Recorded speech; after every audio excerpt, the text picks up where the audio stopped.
Hey brother! Ben, last week I had the joy of visiting Disney World with you, Beth, and Alice for a couple of days, and it was just great. We managed to hit all 4 big rides at Magic Kingdom before noon. I got soaked on Splash Mountain, and I got to meet Buzz Lightyear. It was an awesome day. On day 2, we hit EPCOT though, and that's where I couldn't help but start to notice that one character in particular is repeatedly, unabashedly, overwhelmingly thrust in your face. That is good coffee. Over and over. And that one character is Figment, the Imagination Dragon. Who? Exactly.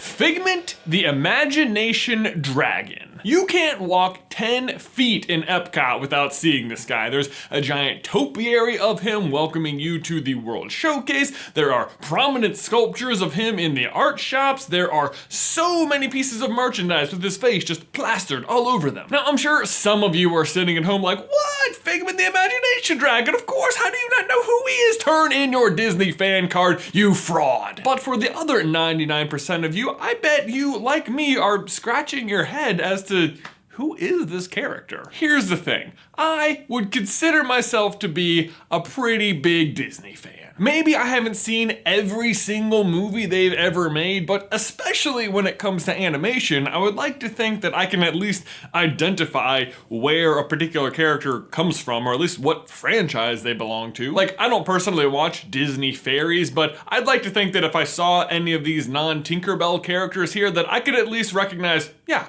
they go with Tinkerbell. Even on Splash Mountain, which features characters from a movie that came out in the 1940s, a movie which Disney has never ever sold to the public, a movie which Disney, I'm pretty sure, is trying to distance itself from, I can tell you, is based on Song of the South. Which brings me back to my original question, who the crap is this dragon? It might sound ridiculous, but it was genuinely making me uncomfortable how much merch and celebration there was for this character that I was 100% unfamiliar with. And like, I'm someone who's in the know about Disney stuff. Like, there is not a trace of Disney Princess Mulan in the entire China section of EPCOT, and yet this purple dragon is everywhere. Like, what gives? Which, by the way, wouldn't be such a big deal, except China is right next to Norway, and Norway, for all intensive purposes, is basically just frozen land, but whatever. But back to the dragon. I can only imagine that if I felt this way, then a lot of other people must feel this way when they come across this character as well. My first thought when I saw him was,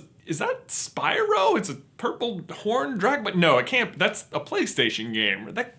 Is this Puff the Magic Dragon? I never saw. Was that a movie? I don't think that's Disney. I thought it was mostly just a song. Pete's Dragon, that has to be it, right? I thought that was it. I've never seen Pete's Dragon, the old 1970s one or the 2016 remake. But I know that Pete's Dragon was Disney, and since I hadn't seen it, I thought, wow, maybe I've just severely underestimated its enormous popularity. But then I started thinking, wasn't he the big green goofy one? But yeah, no, turns out Pete's Dragon is the big green goofy looking one that kind of creeped me out when I was a kid, which left me continuing to wonder, who is this purple dragon? And it turns out he's not from anything, or at least not from any movie. But good news, everyone, I have gotten to the bottom of this character and now feel that it is my duty to share with you what I have learned so you can walk into the park a well-informed fan who does not have to feel the uncomfortableness that I felt. This guy's name, as I said earlier, is Figment the Imagination Dragon, and he is from a single ride at EPCOT at Disney World. The ride, Journey into Imagination, is predictably at the Imagination Pavilion in Future World. The pavilion, if you need help finding it, is very noticeable for looking like someone just gave up right at the end of finishing a huge glass pyramid. Good enough? Good enough! Open the gates! The ride first opened in 1983 and is what you would call a dark ride, which is when you ride in a slow-moving vehicle, in this case called a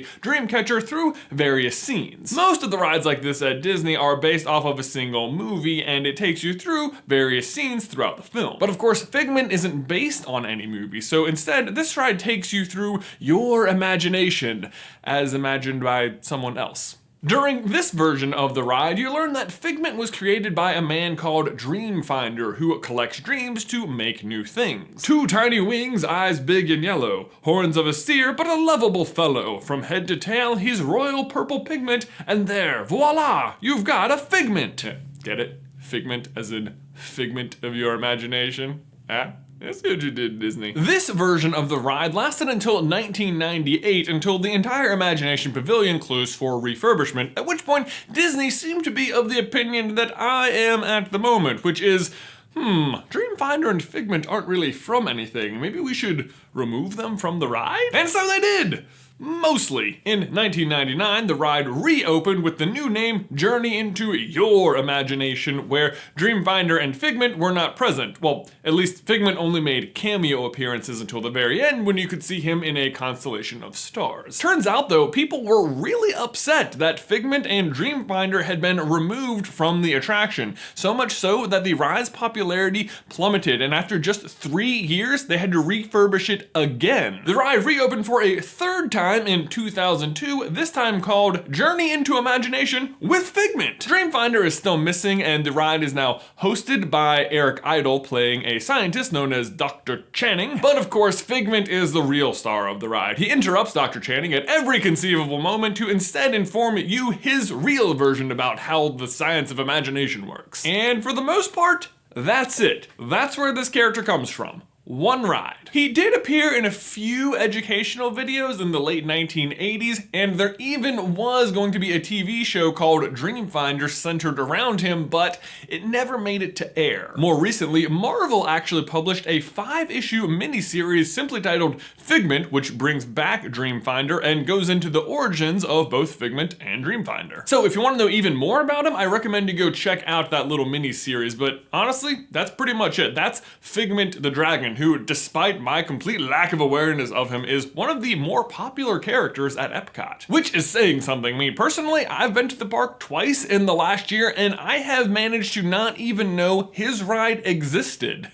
Whoops. Although to be fair, I mean, there's so much to do at EPCOT. I mean, you gotta get there early so you can get a good spot in line at Soarin', and then you wanna hit Mission Space before lunch because, well, I mean, you don't wanna lose your lunch. And speaking of lunch, I would totally recommend Mexico. Go inside the temple. It's like a whole different world in there. But if you're in Mexico, you may as well head right next door to Norway. I recommend the bakery. Get something to munch on while you wait in line to meet Anna and Elsa. And oh my god, is that a Chinese acrobat show over in China? Well, obviously you're not gonna miss that. And now you're 3 countries into the World Showcase, so you may as well hit the rest of it. I mean, it's only 9 more countries. And hey, if you get tired of walking, you can always take a load off at the Pixar Short Film Theater. But of course, at some point, you'll have to take a break to go over to Test Track to cash in your best fast pass usage in the entire park. And oh, you gotta find out what's inside the giant golf ball, right? I mean, you came to EPCOT, you can't leave the park and not know. And that's a pretty busy day at EPCOT, so, sorry, Figment. Honestly, I like the idea behind the character, and I think an imagination-themed ride fits perfectly with the park. But not knowing who he is and feeling left outside the know, and the ride not being some big attraction roller coaster or something,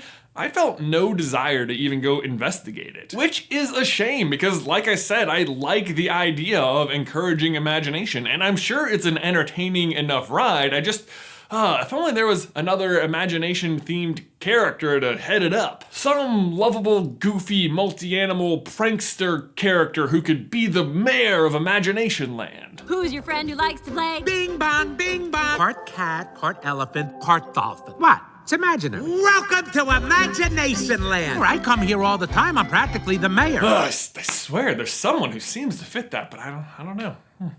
Maybe it was just a figment of my imagination. Actually, fun fact, guess who very briefly makes an appearance in Inside Out in Imagination Land? Boom, Figment. Well done, Disney. Well done. But guys, what do you think? Did you know who Figment was? Are you a big fan of him? Have you been on the ride? Is it worth it? Would you prefer Bing Bong? Let me know in the towel section down below. These socks are amazing! Guys, thanks as always for watching. Please remember to leave a like on this video if you haven't already, and subscribe so you don't miss any Disney action from us. If you'd like to see Ben and I's entire trip to Disney World, I recommend you check out my personal vlog. It's actually going to come out next Monday, but you can subscribe right here. Or if you want to see how Bing Bong was almost bad, you can check out this video right here. But Ben, that's all I've got for you today, man. I will see you in another life, brother.